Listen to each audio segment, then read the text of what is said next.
Futebolaço, eu sou o Dieguinho. Bom, galera, tá entrando no ar o nosso primeiro vídeo desta quarta-feira, ó. Muita informação importante para trazer para vocês aí. Antes, ó, dedão no like que ajuda a gente bastante. Se for novo no canal, já se inscreve, ativa o sininho das notificações e segue a gente também lá no Instagram. E você que se amarra no aposta esportiva, a moleque, ó, Bet7k, meu parceiro. Primeiro depósito, eles dobram o valor, tá chegando em rodada de Champions League, Copa do Mundo, indicando um amigo, você ganha R$20 para poder apostar. Primeiro depósito, eles dobram, bônus até de R$1.200. Você pode encerrar as apostas antes dos jogos acabarem, porque agora tem cash out. E também, eles têm as melhores odds aí do mercado. Você sempre pode ganhar uma grana bacana apostando na Bet7k. Ainda tem 2 rodadas agora para finalizar o Brasileirão da Série A. Bet7k, parceira do canal Futebolaço. O link tá aqui, ó, na descrição do vídeo e no primeiro comentário fixado. Bom, como eu prometi para vocês no vídeo anterior, vamos falar especificamente de estrutura nesse vídeo. E de novo, presta bastante atenção. Você que é torcedor, você é guardião do clube. E eu acho que as coisas estão evoluindo e o torcedor tem que ser hoje mais ligado em tudo que acontece no clube. Não apenas a contratação de jogadores de resultado de campo. Entender de estrutura, da política do clube, de organograma, tudo isso é fundamental, porque isso implica diretamente no resultado dentro de campo. Então vamos falar de estrutura aqui. Nesse vídeo, inclusive, tem mais as perguntas que eu fiz lá na coletiva. A primeira pergunta, que inclusive foi minha, o Luiz Melo vai responder a respeito da situação da reforma de São Januário, como é que andam aquelas negociações com a Prefeitura do Rio a respeito do potencial construtivo, que é a chegada de um recurso privado para o Vasco poder fazer a modernização e ampliação de seu estádio. E, inclusive, ele vai trazer qual é a ideia de se fazer essas obras de São Januário e vai explicar um pouco da questão da briga pela licitação do Maracanã, até porque para se fechar São Januário e fazer as obras, o estádio vai ficar paralisado um longo tempo e precisa de um outro estádio. Então, por que e como vai estar sendo feita essa questão da briga pela licitação do Maracanã? E ele explica também do porquê que o Vasco procurou a W Torre e a Legends. Essa pergunta foi, inclusive, feita por mim lá no CT. Confere aí. Januário, a 777, o Vasco entende que a gente tem hoje 2 casas. Maracanã é a casa do Vasco, São Januário é a casa do Vasco. Historicamente, o Vasco conquistou vários títulos no Maracanã, então a gente tem que estar dentro do Maracanã, assim como a gente tem que tomar conta de São Januário. Então, respondendo a sua primeira pergunta, o potencial construtivo de São Januário é algo, um processo político, demanda uma série de etapas, a gente está seguindo realmente com todas elas da melhor forma possível, para que a gente consiga, sim, fazer a reformulação que o São Januário merece, utilizando o dinheiro privado. Então, essa é a nossa expectativa, é um processo que pode ser durante 2023 e que ele vai ser complementar ao Maracanã. Por que a gente trouxe, por que a gente entendeu ser necessária a vinda da W Torre e da Legends? A W Torre hoje possui a Arena, a Allianz Arena, que é uma das arenas mais rentáveis do Brasil. A gente entende que isso é importante para um ativo como o Maracanã. Eles entendem que o Maracanã ele é rentável, sim, porque você pode utilizar, além de jogos de futebol, você pode utilizar eventos, você pode fazer shows, você tem uma série de dinâmicas. Se eu não me engano, a W Torre teve no ano passado 25 shows. Então é algo que a gente pode utilizar. E isso vai ser bom para o estado do Rio de Janeiro. Porque o Maracanã sendo bem utilizado, não só como futebol, mas também como show, você melhora a economia do estado. Então, a W Torre a gente entendeu e eles entenderam que era importante estar no Maracanã. A Legends é uma das maiores operadoras de estádios do mundo. Os maiores estádios do mundo hoje, a gente está falando da AT&T, que fica em Dallas, do SoFi, que fica em Los Angeles. São os 2 maiores, foram palcos do Super Bowl. E eles entendem, de falar, para estar no meu portfólio, o Maracanã, eu tenho que estar no meio. Então, a gente está aqui para realmente ajudar vocês. A junção da W Torre com a Legends nos fornece operadores profissionais de estádio. O que a gente está trazendo com a SAF? Profissionalismo. A gente está trazendo pessoas certas para o lugar certo. Se eu tenho um estádio, tenho um ativo como o Maracanã, eu tenho que trazer os melhores operadores para isso. A gente entendeu que a junção Legends, W Torre e Vasco da Gama potencializa a utilização do Maracanã, sabendo que São Januário continua sendo a casa do Vasco, sabendo que o Maracanã é a casa do Vasco, e a gente tem sim interesse não só em fazer a concessão, como até aplicar para essa concessão precária. Porque hoje o que existe é uma TPU entre o Flamengo e o Fluminense com o governo do estado. A gente já mandou um ofício ao governador se colocando à disposição para dizer o seguinte: por que a gente não pode ser utilizado? Se hoje a gente entende que tem parceiros que colocam o Vasco da Gama como um grande prestador de serviço. A gente entende que não só o Vasco, como a WTO, como a Legends, pode sim já atuar nessa concessão precária. E se for o caso, a gente já pediu uma reunião com o governador, a gente já quer sim, na próxima renovação, a gente quer que essa renovação já leve em consideração o Vasco da Gama e seus parceiros. Então é algo que a gente está conversando internamente, a gente está conversando com os nossos parceiros, está conversando juridicamente, está conversando com os outros players de mercado para o menor tempo possível poder sim utilizar tanto Maracanã quanto São Januário.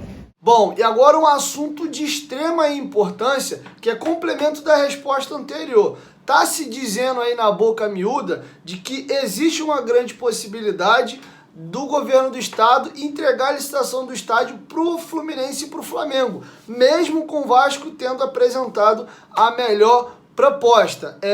Então existe uma possibilidade do Vasco judicializar essa licitação do Maracanã, tentar correr atrás dos seus direitos. Lembrando que essa semana o Vasco fez um pedido para poder administrar o estádio de forma provisória, assim como acontece com a dupla Fla-Flu, até sair a questão aí definitiva da licitação do Maracanã. Confere aí. Maracanã, judicializar. Eu acho que nesse primeiro momento que a gente quer se colocar à disposição. A gente entende que não existe razão para que o Vasco não seja chamado para essa conversa. A gente hoje tem parceiros relevantes. A gente hoje oferece uma solução que pode ser aplicada. Então, na concessão precária, a gente quer realmente participar. Não tem nada que nos impeça. Porque se você vai dar para A, você não pode dar para B. Então, a gente está se colocando à disposição, a gente entende que ainda não é o momento de judicializar, a gente está colocando à disposição, já falou publicamente que a gente tem interesse, a gente já ia participar da concessão, que era uma forma da gente ver o que era o melhor para o Estado. Não teve, suspensa. E agora a gente está de novo se colocando à disposição. Então a gente está conversando internamente com o governo para que, ou pelo menos o Vasco da Gama e seus parceiros sejam ouvidos, antes de qualquer demanda judicial. Bom, e sobre CT, eu vou dividir agora em dois momentos. Eu bato muito na tecla da questão do CT. Fui eu, inclusive, que fiz essa pergunta que eu vou trazer para vocês já, mas antes eu fiz uma filmagem lá dentro do CT do Vasco, dentro do que me foi possível, não fui permitido passar de uma certa altura, mas vocês vão ver na filmagem aí que eu fiz, para vocês entenderem um pouco como é que funciona o CT do Vasco. Tem a entrada do portão, tem um estacionamento ali onde fica o carro dos atletas, dos funcionários e da imprensa quando vem ao CT. À frente tem um módulo, tá até assim, CT do Vasco e um escudo. Ali você tem o refeitório, você tem a sala de musculação. Aí você tem à direita o campo principal, ao fundo, em diagonal, você tem o campo 2, que já dá colado com o muro ali para a Cidade de Deus. E para trás, é onde eu encerro o vídeo, você tem ali a sala de imprensa. Então eu fiz questão de gravar esse vídeo para vocês entenderem. Vou deixar passando para vocês aí na tela. O gramado estava maravilhoso, eles tinham feito reforma no gramado principal, colocaram o banco de reservas, que eu vou até mostrar por alto para vocês dentro da medida do possível na filmagem.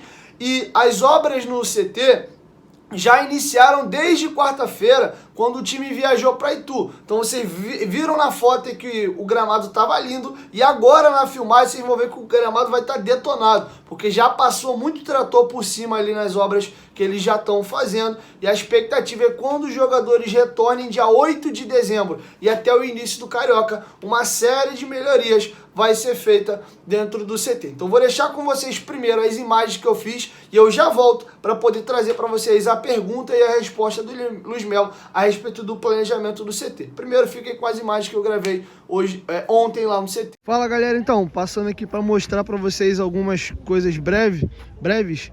As obras no CT já começaram, como vocês podem ver, o campo está bem castigado, tá com muita marca, vocês veem aqui assim, ó, dos tratores que foram passando, né? Quem viu a foto antes da viagem para Itu, que estava toda a diretoria reunida junto com os jogadores, fazendo aquele círculo para poder fechar para ir para Itu, o gramado estava lindo, mas em poucos dias já começaram as obras aqui, os tratores estão passando, e aí o gramado está muito castigado. Uma novidade que eu posso trazer para vocês desde a última vez que eu vinha ao CT, tem um mês mais ou menos que eu não vinha no CT, são agora os bancos de reserva. Até da última vez que eu tinha vindo aqui no CT, os bancos de reservas não tinham ainda sido feitos. Então agora os jogadores têm um banco de reservas para sentar aqui. Para a galera que nunca veio no CT, esse aqui é o campo principal, né? É o campo principal. A entrada do centro de treinamentos ela é feita por ali, né? A entrada da rua é para lá. A comunidade da Cidade de Deus é ali atrás e cerca o muro. Aqui, onde vocês estão podendo observar, fica a academia, e lá atrás, vou dar um zoom para vocês aqui, mais lá atrás é o campo 2 anexo. Eles devem estar derrubando esse muro daqui e o muro de lá para poder estar fazendo a ampliação. O projeto inicial do centro de treinamentos, ele prevê 6 campos e um mini estádio inclusive. Então, até a representação dos jogadores e o começo do Carioca já terão algumas obras sendo feitas aqui no CT. E aqui é a nossa sala de imprensa. Bom, para finalizar o assunto centro de treinamentos, eu vou trazer para vocês uma pergunta que eu fiz para o Luiz Melo também lá na coletiva a respeito do CT. A primeira pergunta é se vai ser mantido aquele planejamento do projeto que já tem desenhado para o CT do Vasco, que são 6 campos de treinamento, um mini estádio, uma estrutura ali de hotelaria para os jogadores caso precisem dormir, refeitório, etc. Bem robusto. Vocês podem inclusive pesquisar no YouTube aí o projeto do CT do Vasco, que foi desenhado, tem inclusive na Vasco TV, vocês podem dar uma olhadinha aí. Então eu perguntei se vai ser mantido esse projeto ou com a chegada da 777 pode ser realizado um outro projeto, e também como é que vai ser a prioridade da conclusão desse CT. O Vasco esse ano ainda, 2023 termina o CT, tendo que inclusive tirar os jogadores, levar para um outro CT para fechar e trabalhar só a reforma, ou não? O projeto é extenso e vai ser necessário mais do que um ano para poder concluir as obras. Lembrando que foi falado já que pelo menos até o início do Carioca já vai ser feito algumas obras e já terão melhorias para quando os atletas voltarem até o início do Carioca. Então com vocês, o Luiz Melo comentando essa situação do organograma e da questão do planejamento. Um processo que vai demorar mais de uma temporada. Não consegue, primeiro, se você vai conseguir aquele CT original, aquele projeto original dos 6 campos, não é tão rápido. Para você hoje botar um campo de pé, você demora uns 3 meses. Então aqui vocês estão vendo, a gente tem 2 campos já prontos, você tem os muros. Você tem que primeiro tirar os muros, aumentar, capinar, planar, para depois você começar a questão de infraestrutura do campo, até que realmente ele consiga ser um campo a ser utilizado. O que a gente vai fazer é aumentar o campo, melhorar o campo, para que, se no dia 8 não estiver pronto condição aqui, a gente tem São Januário, que o campo de São Januário só vai entrar em obra no final do mês, então é uma possibilidade que a gente possa utilizar. Além do que a gente está falando muito mais de voltar com os atletas, fazer algum tipo de ativação muscular. Até a gente só vai ter campeonato começando, se não me engano, acho que é 17 de janeiro, 15 de janeiro, Campeonato Carioca. Então tem bastante tempo até lá. Mas voltando ao porquê, eu não garanto que vai ser 100% aqui, porque é uma concessão pública, e a gente só vai fazer o investimento que a gente tem interesse, todo ele, seja até esse ou algumas alterações desse, se eu tiver segurança jurídica que o investimento aqui pode ser realmente utilizado aqui, realizado aqui.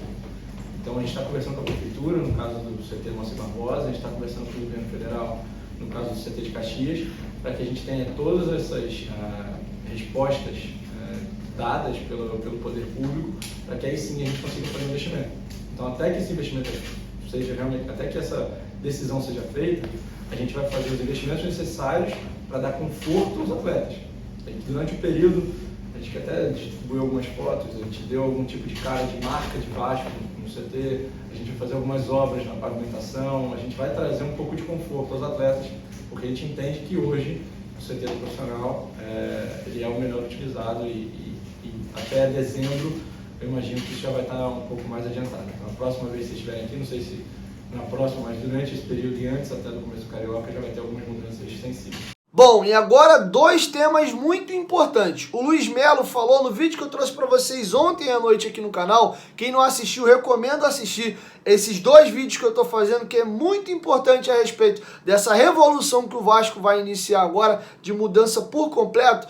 tem um problema jurídico aí entre Vasco, a Prefeitura e também o governo federal, já que o terreno onde está o CT, tanto da base em Caxias como do profissional, que é ali na Cidade de Deus, é uma licitação, e licitação é provisória. E a 777 não vai gastar um caminhão de dinheiro num terreno onde o Vasco pode perder a qualquer momento. Inclusive, ainda nem foi transferida a propriedade desse centro de treinamento do clube associativo para a SAF. Então foi perguntado, pergunta até do companheiro Flávio Dias, se existe a possibilidade, caso essa situação embole, do Vasco ir para um outro terreno, comprar esse terreno e fazer um CT em outro local. O Luiz Melo vai até falar que a respeito de CT, o Vasco hoje tem plano A, B e C. Então com vocês, o Luiz Melo explicando mais essa situação aí desse imbróglio judicial com a Prefeitura e com o governo federal. Preocupante, mas ao mesmo tempo a gente sabe que no caso tanto da Prefeitura quanto do governo federal, a gente tem um livre acesso, a gente está conversando com eles para dar a segurança que o investidor precisa para realmente fazer os investimentos maiores. Então, mas é um processo. Eu não consigo, a caneta não é nossa, para que realmente a gente consiga tomar essas decisões. A gente tem conversado com os poderes concedentes para agilizar esses trâmites. Se for necessário, aí a gente bota um C grande aqui, né? Se a gente precisar, existem algumas outras opções, mas a gente vai primeiro com as opções que a gente tem na mesa. CT profissional, uma segunda Rosa, CT em Caxias. Se não der certo, aí a gente vai discutir, mas é lógico que a gente já tem plano A, plano B e plano C para essas necessidades. Para finalizar, patrocínios. Durante a entrevista coletiva, teve um momento que o Luiz Melo falou que o diretor comercial do Vasco, Caetano Marcelino, estava em São Paulo negociando novos patrocínios para o Vasco. Então foi perguntado para ele se ele podia trazer mais detalhes a respeito dessa questão de patrocínio. E ele vai trazer algumas novidades. O Vasco pode diminuir a quantidade de marcas na sua camisa, cobrando valores mais elevados. E inclusive ele vai bater na tecla de que o Vasco hoje vai negociar melhor os seus anúncios, já que o Vasco não depende mais de verba de patrocínio. Então, para colocar patrocínio na camisa do Vasco, terão que ser valores realmente à altura do Vasco, e se essa questão de estar na primeira ou na segunda divisão influencia diretamente. A gente tem hoje uma série de patrocínios, a camisa do Vasco do ano passado para cá já dobrou, a nossa perspectiva é que ela aumente ainda mais, mas nunca teve na mesa a questão da Série A ou Série B.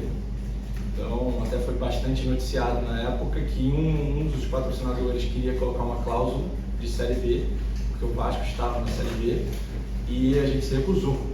Porque o Vasco, e a conversa que até virou depois, que eu falei pro patrocinador na época, eu falei, o Vasco hoje entrega na Série B mais do que muito clube de Série A. Continua sendo a mesma coisa. O Vasco hoje foi um dos clubes que mais teve jogos de TV aberta. O Vasco ainda é entre top 5 e top 10 em todas as mídias sociais. O Vasco tem uma das torcidas mais apaixonadas e engajadas do futebol brasileiro. Então, para o torcedor, todo mundo quer chegar no Vasco, porque sabe que a partir do momento que eu patrocino o Vasco, vem uma exposição, vem um engajamento natural por parte da torcida. Então, isso para a gente nunca chegou a ser um tópico, mas a partir do momento que a gente sabe que eu consigo negociar de forma melhor, eu não consigo, antigamente, algumas vezes acontecia, eu preciso fechar o patrocínio amanhã para pagar o salário na semana que vem. Hoje em dia não, hoje em dia eu consigo negociar com as melhores bases possíveis, porque eu tenho um investidor que me dá tranquilidade de falar, não, esse valor não, e a gente apresenta isso para ele. A gente está valorizando a marca Vasco. Será que a gente precisa de todos os patrocínios que a gente tem na camisa, ou a gente pode começar a ter menos patrocinadores, mas eles pagando mais por isso? Isso é uma análise que a gente está fazendo.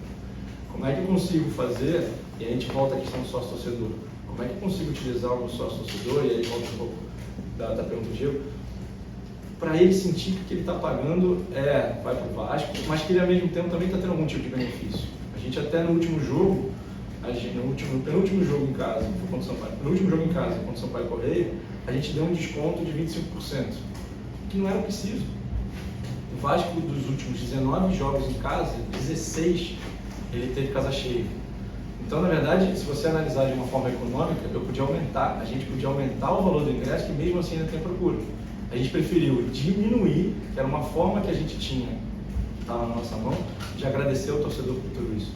Então, mas o que eu dou além disso, de benefício? A gente comprou alguns ingressos e a gente botou para resgate no sócio gigante do último jogo contra o Ituano. porque a gente está tentando dar mais benefício ao torcedor. Aí vem a discussão de CRM, como é que a gente potencializa, então tudo isso na pauta e a questão do patrocínio é uma delas. Bom, galera, espero que eu tenha sido muito ilustrativo. Estou trazendo informações oficiais do clube e, ao mesmo tempo, trazendo complemento com a pergunta. Não estou só fazendo as perguntas, eu estou contextualizando para facilitar o entendimento de vocês. Espero que vocês tenham gostado aí do conteúdo. Deixa o like que ajuda a gente bastante. No próximo vídeo eu já vou falar mais especificamente a respeito da questão do futebol. Grana, contratação, reforço, metodologia, quais são os processos para se chegar a esses atletas, novo treinador, nenê fica, nenê sai. E assim a gente encerra a entrevista do Luiz Melo. E de novo, vou trazer contexto para vocês e muitas informações aí. Nesta quarta-feira, não sei como é que vai ficar meu dia, eu terei que fazer uma endoscopia. Então a gente sabe que toma aquele remédio que se apaga para fazer o exame. Então não sei como é que vai ser meu dia. Pode ser que eu fique meio grogue, tire o dia para descansar. Então pode ser até que eu adiante o vídeo para vocês, beleza? Então é isso. Mais uma vez, presta bastante atenção. Procure entender das coisas que tangem ao Vasco, não apenas o futebol campo, mas esse entorno. Pô, às vezes você se assusta, pô, por que o Fortaleza com a folha baixa, pô, vai para uma Libertadores e o Vasco com a folha mais alta é rebaixado?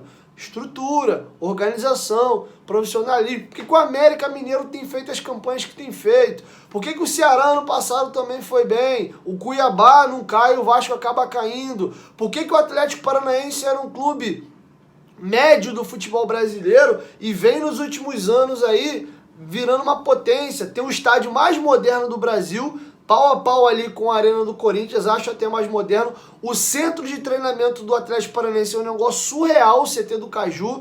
Então, de novo, se o Vasco quer voltar a ser uma potência, e vai ser, ele precisa investir pesado em estrutura. Recomendo vocês a dar uma pesquisada, pegar vídeo aí, conhecer a estrutura do centro de treinamento do Flamengo, do Ninho do Urubu, da base. Dá uma olhada na estrutura do CT do Palmeiras.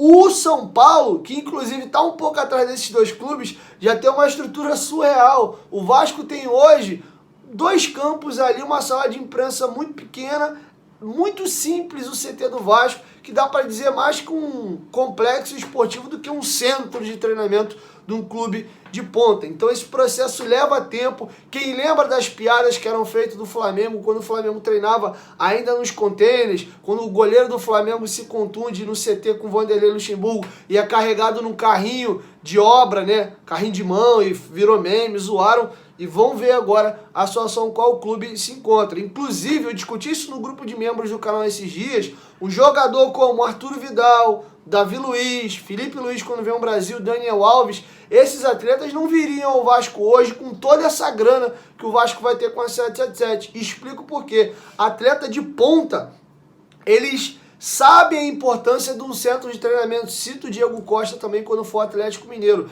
Sem uma estrutura de peso robusta, esse atleta extra classe, ele não vem. Não é só o salário, é todo um contexto de estrutura. Então se o Vasco quer voltar a brigar pelos principais atletas, atletas de renome que estavam na Europa, estão vindo ao Brasil e brigar de igual para igual, o Vasco vai ter que ter dinheiro para investir nos jogadores, pagar salários em dia, coisas que hoje o Vasco tem, mas também investir em estrutura. Time de ponta tem que ter estrutura de ponta. E aí quando essas coisas caminham junto, aí você volta a ter um time competitivo. É isso. 1, 2, 3, futebolaço, tamo junto, família. Qualquer momento de volta, mais tamo junto. Valeu, fui!